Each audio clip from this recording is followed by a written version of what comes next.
जय माता जी की, हर हर महादेव। आज की हमारी वीडियो में हम बात करेंगे कि माता काली की पूजा आप गृहस्थ जीवन में कैसे कर सकते हैं।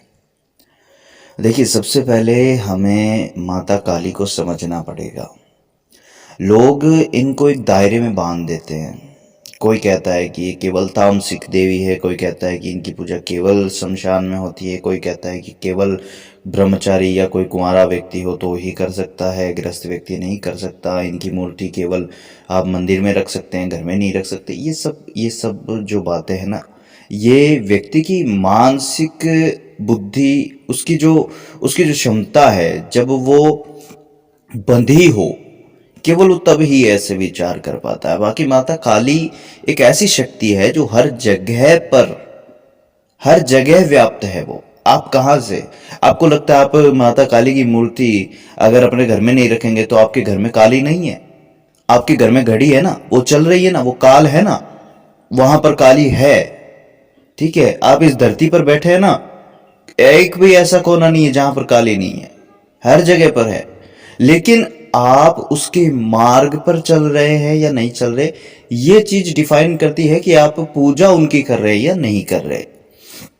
ठीक है, बाकी काली माता को आप अपने घर पे घुसने से थोड़ी ना रोक सकते, वो तो हर जगह पर है। तो क्या आज तक अनिष्ट हुआ? नहीं हुआ। अनिष्ट कब होता है व्यक्ति का अनिष्ट कभी भी पूजा से होता ही नहीं है। जब व्यक्ति पूजा करता है तो कभी भी उसका अनिष्ट नहीं होता है।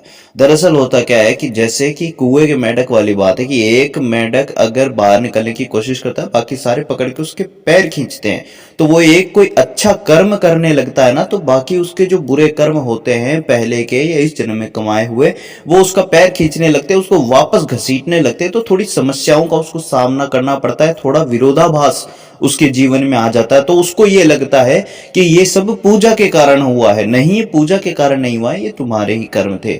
आपको काफी दिनों तक इन चीजों से लड़ना पड़ता है, फिर आपका जीवन एकदम शांति भरा और विवेक धैर्य भरा हो जाता है। लेकिन इसके लिए शुरुआत में माता पर भरोसा करना पड़ता है। अब सवाल आता है कि क्या हम गृहस्थ जीवन में भी माता काली की पूजा कर सकते हैं, घर में भी माता काली की पूजा कर सकते हैं? तो हाँ, बिल्कुल निश्चित रूप से आप कर सकते हैं। माता काली की घर पर मूर्ति आप स्थापित कर सकते हैं। 1 से 1.5 फुट तक की मूर्ति रखें, इतनी मूर्ति ही घर पे रखी जाती है। ठीक है, इससे बड़ी जो मूर्तियां होती है तो वो मंदिर के लिए होती है, विशाल जो जितनी भी हो। ठीक है, तो ये एक छोटा सा रूल होता है, बाकी इसको आपको फॉलो करना चाहिए। इसके अलावा यदि कुछ लोग कहते हैं भाई हमने घर पे बड़ी मूर्ति भी ला के रख ली है, तो जहां देखो नियम कायदे कानून सब होते हैं, लेकिन जहां भावना आ जाती है वहां सब पिछड़ जाते हैं। ठीक है, तो जो पहले ले आया वो कोई बात नहीं, लेकिन अगर कोई नई मूर्ति लाता है तो वो इतने साइज की मूर्ति लाए। अब ये कहे कि भाई हाँ, फिर आप क्यों एक बंधन बना रहे हैं? ये बंधन मैं नहीं बना रहा हूँ।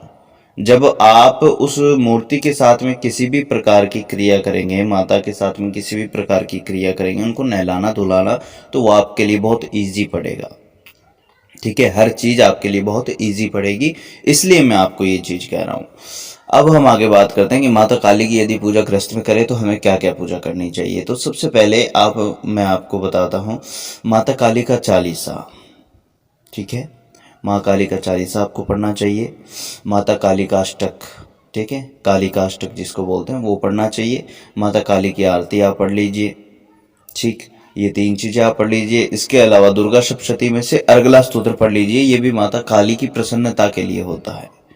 ये 4 चीज। और 5वें नंबर पे माता काली का बीज मंत्र जो होता है वो जाप कर लीजिए। बीज मंत्र है KREEM, बस केवल इतना है। ओम चाहो तो लगा सकते हो, चाहो तो मत लगाओ। ठीक है, ओम फिर KREEM, बस ये हो गया मंत्र माता काली का। इतना है, आगे कालिकाय नमः लगाने की आवश्यकता नहीं है।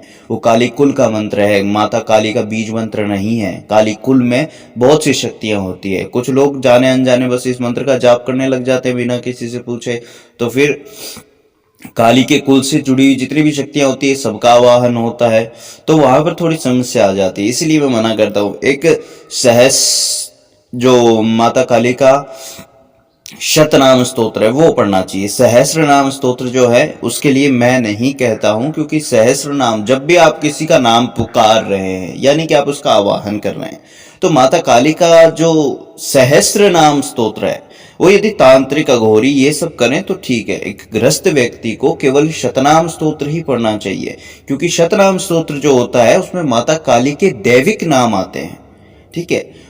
और जो सहस्र नाम होता है उसमें माता काली के संपूर्ण कुल के बहुत से हर प्रकार की योनि के उनमें नाम आ जाते हैं, ठीक है। जैसे उसमें माता डाकिनी, शाकिनी, हाकिनी इनका भी नाम आता है, राकिनी, लाकिनी, पिशाचिनी इनका भी नाम आता है।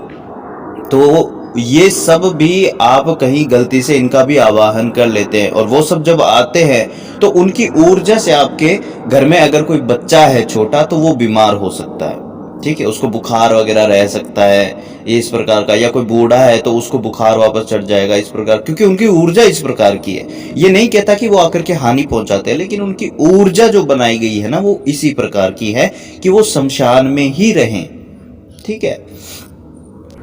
तो ये चीज़ थी जो मैंने आपको बताई। अगर कोई व्यक्ति ग्रस्त जीवन में माता काली की पूजा करना चाहता है, अब बात करते हैं कि वो पूजा कब करे, सुबह करे या शाम। दोनों टाइम आप पूजा कर सकते हो, या फिर दोनों में से कोई भी एक टाइम, ब्रह्म मुहूर्त में पूजा कर सकते हो 5 बजे के बाद में, ठीक है। शाम को यदि करना चाहो 8 बजे, 7 बजे, इसके बाद में आप पूजा कर सकते हो। तो ये इस प्रकार से होता है। अब अगर आप साधना करना चाहते हो माता काली की, तो सबसे पहले आपको माँ दुर्गा की साधना करनी पड़ेगी, फिर भगवान शिव की, उसके बाद माता काली की।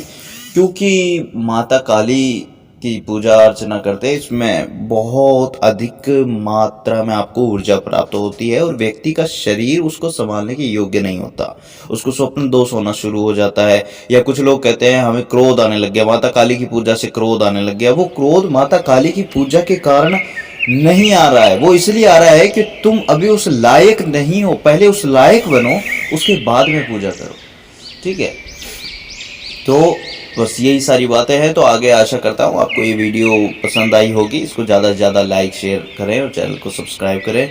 जय माता जी की। हर हर महादेव।